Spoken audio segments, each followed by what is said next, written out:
बहुत स्वागत है आपका हमारे खास कार्यक्रम हरियाणा डायरी में। मैं हूं आपके साथ सृष्टि मेहता।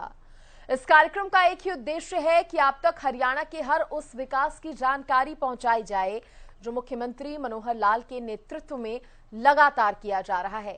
साथ ही हम आपको बताएंगे सरकार की नई और पुरानी सभी योजनाओं के बारे में जो प्रदेशवासियों के लिए कल्याणकारी हैं। तो बने रहिए हमारे साथ और देखते रहिए हमारा खास कार्यक्रम हरियाणा डायरी।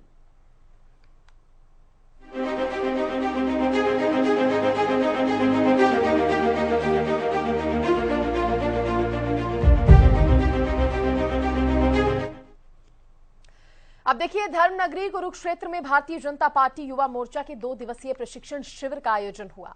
शिविर के उद्घाटन पर सीएम मनोहर लाल ने शिरकत की और कार्यकर्ताओं को संबोधित भी किया।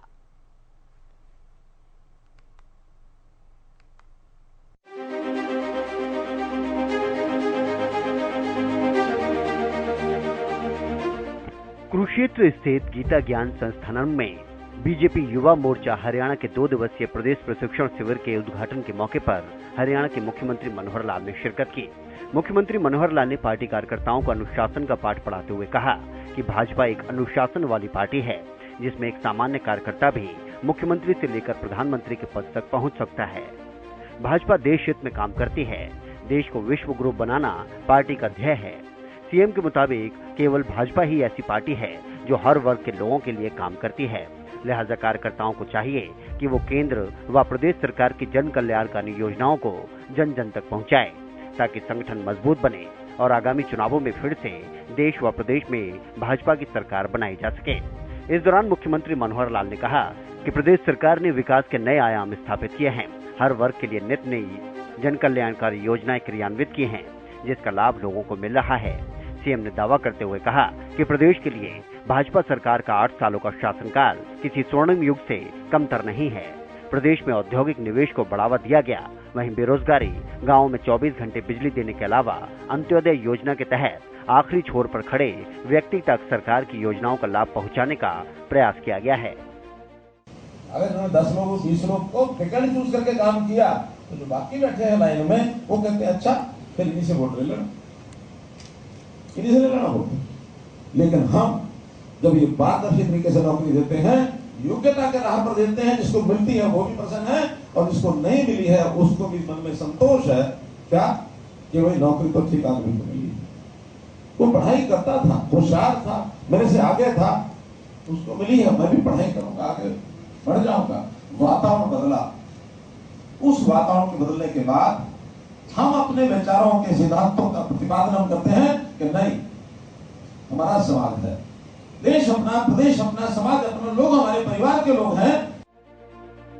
प्रशिक्षण शिविर के पहले सत्र में मुख्य रूप से पहुंचे त्रिपुरा के पूर्व मुख्यमंत्री और हरियाणा भाजपा के नवनियुक्त प्रभारी बिप्लब कुमार देव ने युवा कार्यकर्ताओं को संगठन को मजबूत करने के बारे में विस्तार से बताया। उन्होंने कहा कि प्रधानमंत्री नरेंद्र मोदी के काम करने का तरीका एक ऊर्जावान युवा की तरह है। उनसे प्रेरणा लेकर ही हम सब काम कर रहे हैं। उन्होंने दावा किया कि सरकार की साफ छवि और कार्यकर्ताओं की मेहनत की बदौलत 2024 में भी भाजपा की फिर से सरकार बनेगी। उन्होंने कार्यकर्ताओं से कहा कि कार्यकर्ता संगठन की रीढ़ होते हैं और संगठन को मजबूत करने में उनकी मेहनत को नकारा नहीं जा सकता और भाजपा का युवा संगठन मजबूत है और इसी की बदौलत हरियाणा में तीसरी बार भाजपा सत्ता प्राप्त करेगी। वहीं सम्मेलन के समापन सत्र के अवसर पर भाजपा प्रदेश अध्यक्ष ओम प्रकाश धनखड़ युवाओं को मंत्र देने के लिए पहुंचे। उन्होंने भाजपा के पार्टी कार्यकर्ताओं के साथ युवा मोर्चा की जिम्मेवारियों एवं कर्तव्यों के बारे में विस्तार से चर्चा की। इस मौके पर उन्होंने संबोधित करते हुए कहा कि जो भाजपा में सीखते और सीखकर करते हैं वही आगे बढ़ते हैं, जो सीखकर भी नहीं करते वो स्थानीय स्तर पर ही रह जाते हैं। धनखड़ ने सभी कार्यकर्ताओं से कहा कि ऐसे प्रशिक्षण शिविरों से सीखना चाहिए। उन्होंने कहा कि शिविर में सिखाया जाता है कि पार्टी की विचारधारा क्या है, कार्य क्या है, इतिहास विकास है, वर्तमान में क्या परिस्थितियां हैं और सरकार उनमें क्या काम कर रही है। मुझे समझ से आता है ऐसा नहीं, जो काम मिला उसको करना सीखता गया, सीख के करता गया। तो जो सीखते हैं और उसको इम्प्लीमेंट करते हैं अपने जीवन में, अपनी वर्किंग में, वो आगे बढ़ते हैं, उनके दायित्व बढ़ते हुए चले जाते हैं। जो आते हैं वर्गों में सीखते नहीं है, काम हम उनसे भी लेते हैं लेकिन लोकल लेवल पर लेते रहते हैं, और जो सीखते हैं और करते नहीं हैं उनको हम प्रवक्ता बना देते हैं। कोई पता तो है, बताए तो गा, इंप्लीमेंट नहीं कर रहा, इतना ही तो है। इसलिए मुख्य बात है सीखना और करना। अगर आप सीख रहे हो तो ट्रेनिंग कैंप है, अगर आप नहीं सीख रहे तो आपके लिए 2 दिन की मस्ती, 1-2 दिन का सेलिब्रेशन है, कुरुक्षेत्र देखना है, साथियों से मिलना है, खाना पीना है। सीख रहे हो तो ट्रेनिंग है।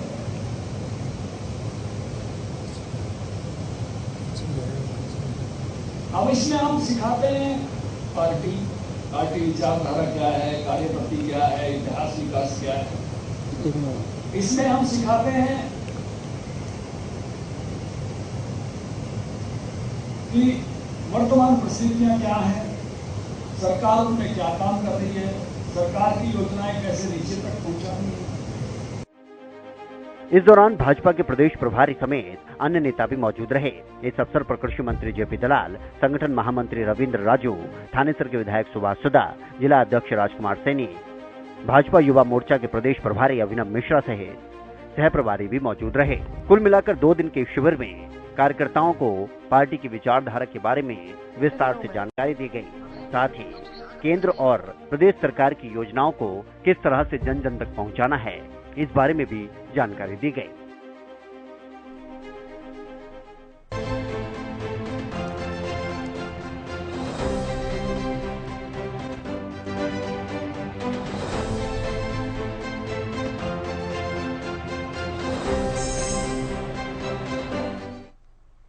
अब देखिए, हरियाणा में खरीफ फसलों की खरीद 1 अक्टूबर से प्रारंभ होगी।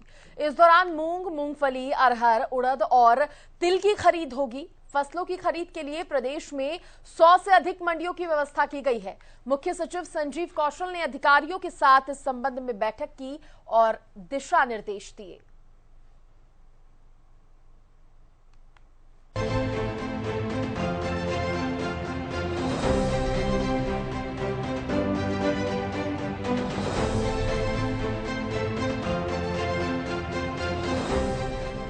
किसी भी देश या प्रदेश को आगे बढ़ाने या विकास के पथ पर अग्रसित करने के लिए उस प्रदेश या देश के अन्नदाता का महत्वपूर्ण योगदान होता है।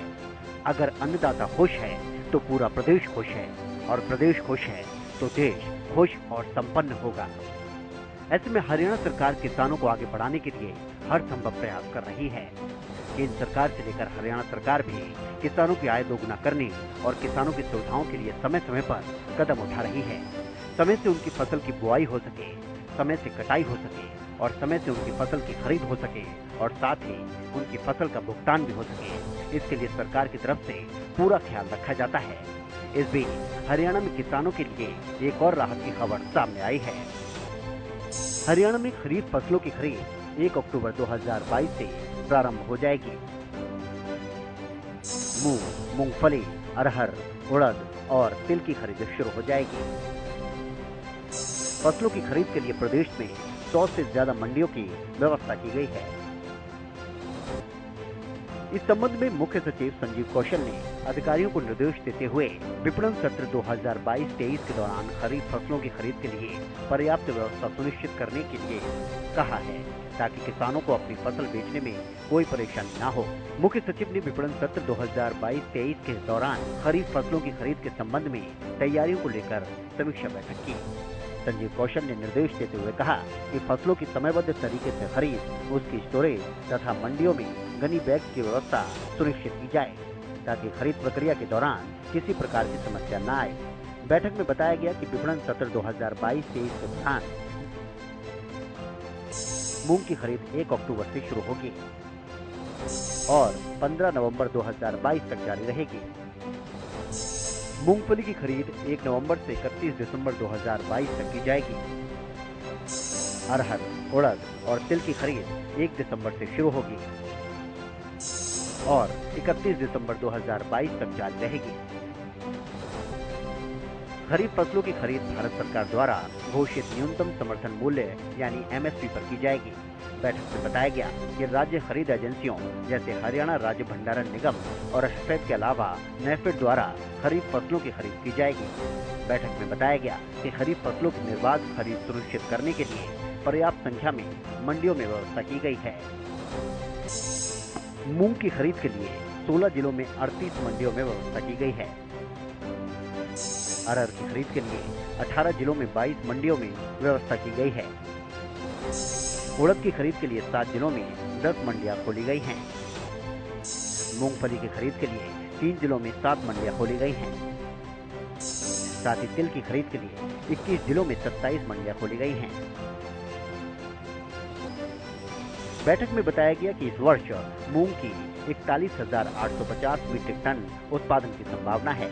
इसी प्रकार अरहर के 1,044 मीट्रिक टन, उड़द का 364 मीट्रिक टन, तिल का 425 मीट्रिक टन तथा मूंगफली का 10,011 मीट्रिक टन उत्पादन होने की संभावना है। बैठक में कृषि एवं किसान कल्याण विभाग के अतिरिक्त मुख्य सचिव डॉक्टर सुमिता मिश्रा, वित्त विभाग के अतिरिक्त मुख्य सचिव अनुराग रस्तोगी, खाद्य नागरिक आपूर्ति एवं उपभोक्ता मामला विभाग के आयुक्त एवं सचिव पंकज अग्रवाल, कृषि विभाग के महानिदेशक हरदीप सिंह, हरियाणा राज्य कृषि विपणन बोर्ड के मुख्य प्रशासक सुजान सिंह, हरियाणा राज्य भंडारण निगम लिमिटेड के प्रबंध निदेशक डॉक्टर शालीन सहित अन्य अधिकारी उपस्थित रहे।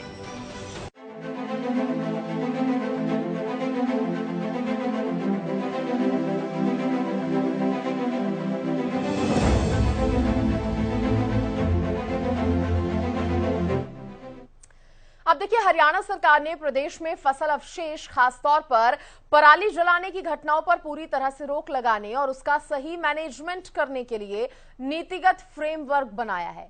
नवीन एवं नवीनकरणीय ऊर्जा विभाग ने पैडी स्ट्रॉ पॉलिसी 2022 का ड्राफ्ट तैयार कर लिया है।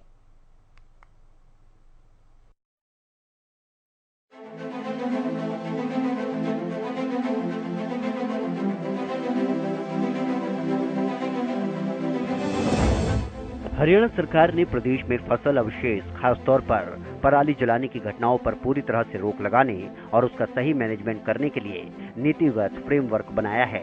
हरियाणा सरकार ने सर्दियों से पहले पराली जलाने की समस्या से निपटने और पर्यावरण की सुरक्षा के लिए रणनीति तैयार की गई है।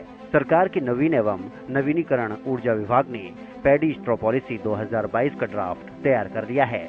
मुख्य सचिव संजीव कौशल की अध्यक्षता में पैडी स्ट्रॉ पॉलिसी के ड्राफ्ट पर बिंदुवार चर्चा की गई।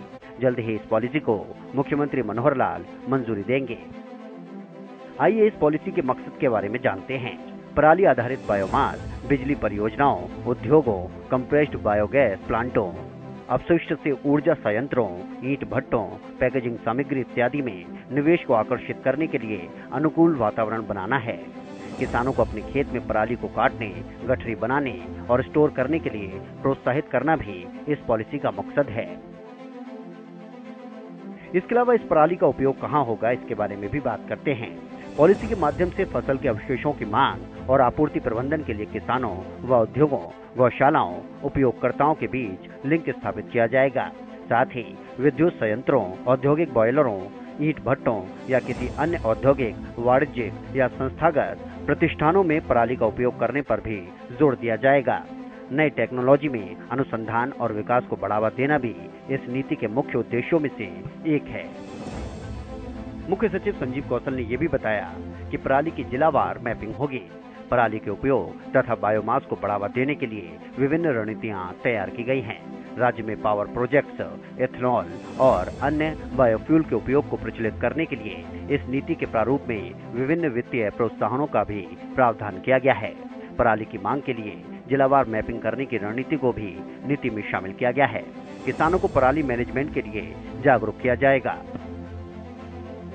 पराली की समस्या से निपटने के लिए सरकार गंभीर है और समय समय पर कदम भी उठाए जा रहे हैं। इसी कड़ी में कृषि विभाग ने प्रदेश में फसल अवशेष प्रबंधन के लिए किसानों को जागरूक व प्रोत्साहित करने के लिए निरंतर कार्य किए जा रहे हैं।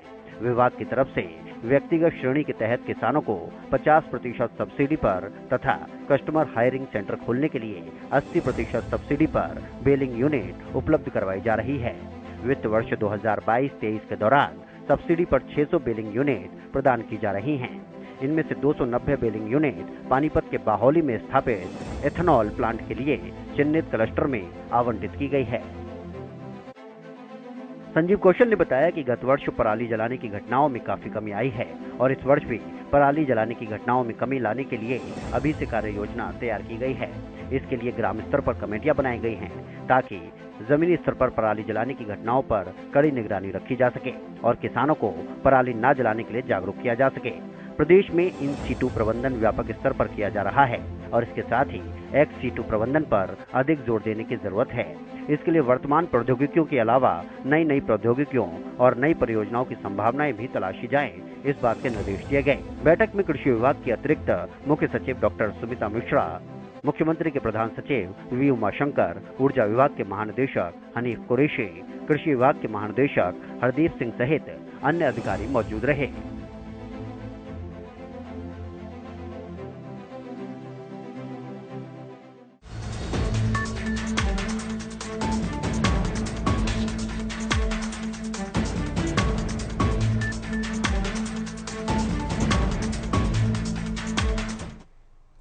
अब देखिए, केंद्र सरकार और हरियाणा सरकार जून 2023 में कुरुक्षेत्र को रेलवे एलिवेटेड ट्रैक का तोहफा देने वाली है। ये प्रोजेक्ट 2023 के जून महीने तक पूरा हो जाएगा। इससे शहरवासियों को जाम की समस्या से निजात मिलेगी, साथ ही इसे एक बड़ी सौगात के तौर पर भी देखा जा रहा है।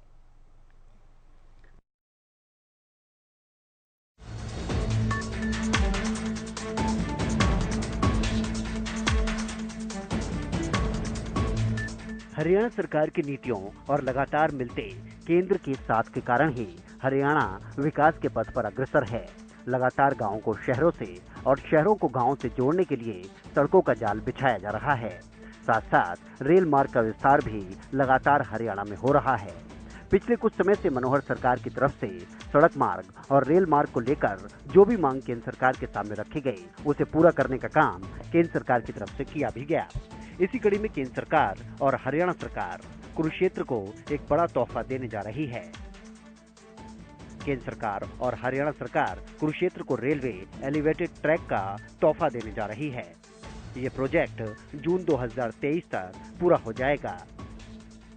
इस परियोजना पर अब तक 117 करोड़ रुपए की राशि लगाई जा चुकी है।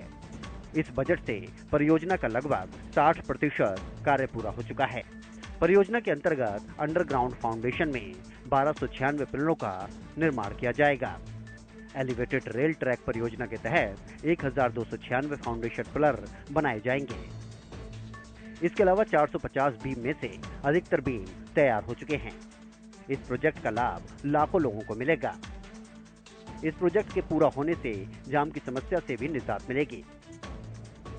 साथ ही शहरवासियों को 5 फाटकों से भी छुटकारा मिलेगा। इतना ही नहीं, थानेसर शहर के पुराने रेलवे स्टेशन को फिर से बनाकर सौंदर्यीकरण का कार्य किया जा रहा है। इस रेलवे स्टेशन को भी एलिवेटेड स्टेशन के रूप में परिवर्तित किया जाएगा। इस प्रोजेक्ट का कार्य काफी तेजी से चल रहा है। अभी तक इस प्रोजेक्ट की नींव का कार्य पूरा किया जा रहा है। प्रोजेक्ट को HRIDC की देखरेख में IMC project private limited Pune की एजेंसी कर रही है। इस प्रोजेक्ट को HRIDC के मैनेजर अमर सिंह राठौर, उनकी टीम में शामिल सहायक मैनेजर सिविल JP लाल, एजेंसी के प्रोजेक्ट मैनेजर संदीप गौतम की निगरानी में तय समय में पूरा किया जाएगा। साल 2016 में लोक निर्माण विभाग की तरफ से झांसा रोड रेलवे फाटक और पिहोवा रोड 3rd गेट पर रेलवे ओवरब्रिज बनाने का प्रस्ताव तैयार हुआ था। इन दोनों ROB बनने के बाद भी 3 रेलवे फाटक पर फिर से जाम लगा रहता था। विशेष बात यह भी थी कि झांसा रोड पर और 3rd गेट पर ROB बनने से शहर के दुकानदारों और व्यापारियों को सबसे ज्यादा नुकसान होता था। इससे उनका व्यवसाय प्रभावित होता था। इस विषय को ध्यान में रखते हुए ही एलिवेटेड रेल ट्रैक बनाने की योजना पर काम किया। इसके लिए विशेषज्ञों से राय ली और चर्चा की गई तथा अनुमानित खर्च का भी पता लगाया तो आश्चर्यजनक तथ्य देखने को मिले। पता चला कि जितना बजट 2 ROB पर खर्च किया जाना था और उतने ही बजट से एलिवेटेड रेल ट्रैक का प्रोजेक्ट शुरू होना था। ये प्रोजेक्ट शहर के लोगों के लिए बहुत बड़ी सौगात साबित होने वाला है। ऐसे में कुरुक्षेत्र के रेलवे एलिवेटेड ट्रैक का काम पूरा हो जाने पर 2023 में यहाँ के लोगों को एक बड़ी राहत मिलेगी। साथ ही जाम की समस्या से भी निपटारा मिलेगा।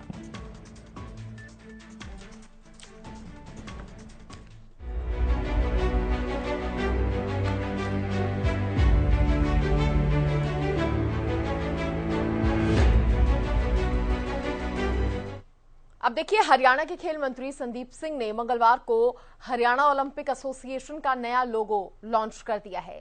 साथ ही 36वें राष्ट्रीय खेलों के आयोजन से पहले खिलाड़ियों और उनके कोचों को स्पोर्ट्स किट बांटकर उनका उत्साह भी बढ़ाया है। रिपोर्ट देखिए।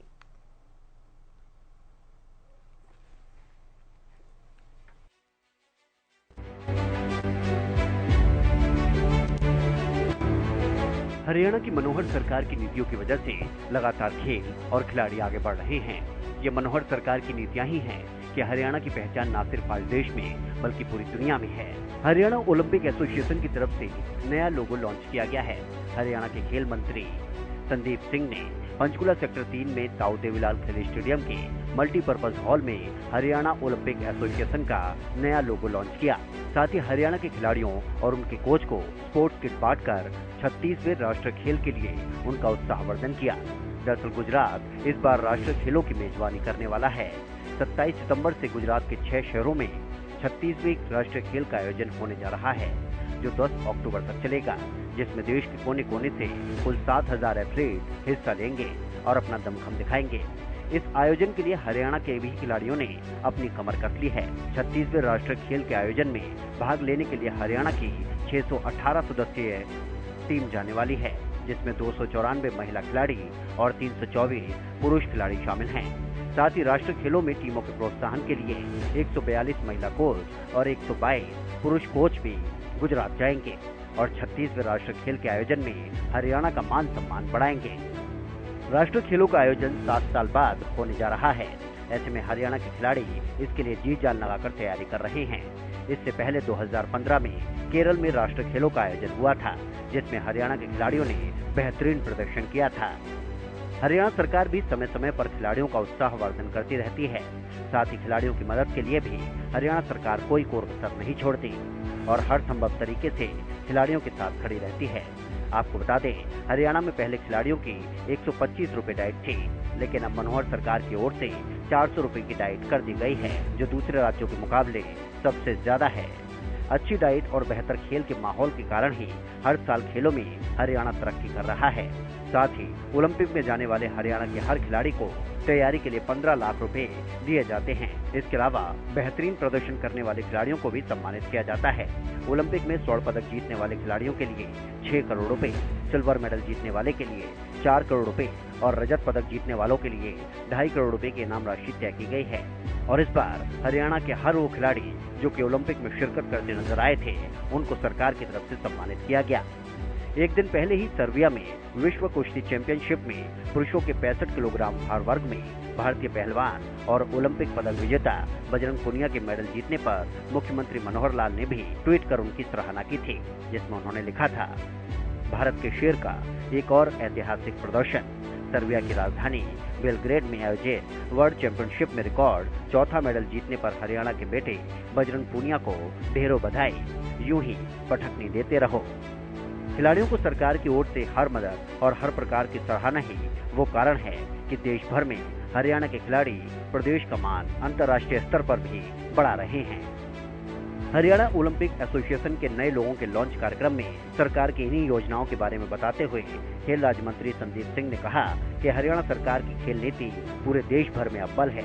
आपको बता दें, हरियाणा ओलंपिक एसोसिएशन का नया लोगो लॉन्च हो रहा था, तब कार्यक्रम में खेल विभाग के निदेशक पंकज नैन, हरियाणा ओलंपिक एसोसिएशन के वाइस प्रेसिडेंट और राष्ट्रीय खेल गुजरात CDM सरदार विक्रम सिंह, हरियाणा ओलंपिक एसोसिएशन के वाइस प्रेसिडेंट सूरजपाल अम्मो और पूर्व मंत्री मनीष ग्रोवर भी मौजूद रहे। इस कार्यक्रम में खिलाड़ियों और उनके कोचों को जो स्पोर्ट्स किट दिए गए, साथ ही खेल मंत्री की ओर से जिस तरह से खिलाड़ियों का उत्साह बढ़ाया गया, उससे साफ है कि 27 सितंबर से शुरू होने वाले 36वें राष्ट्रीय खेलों के आयोजन में हरियाणा के खिलाड़ी अपना लोहा मनवाकर ही आएंगे।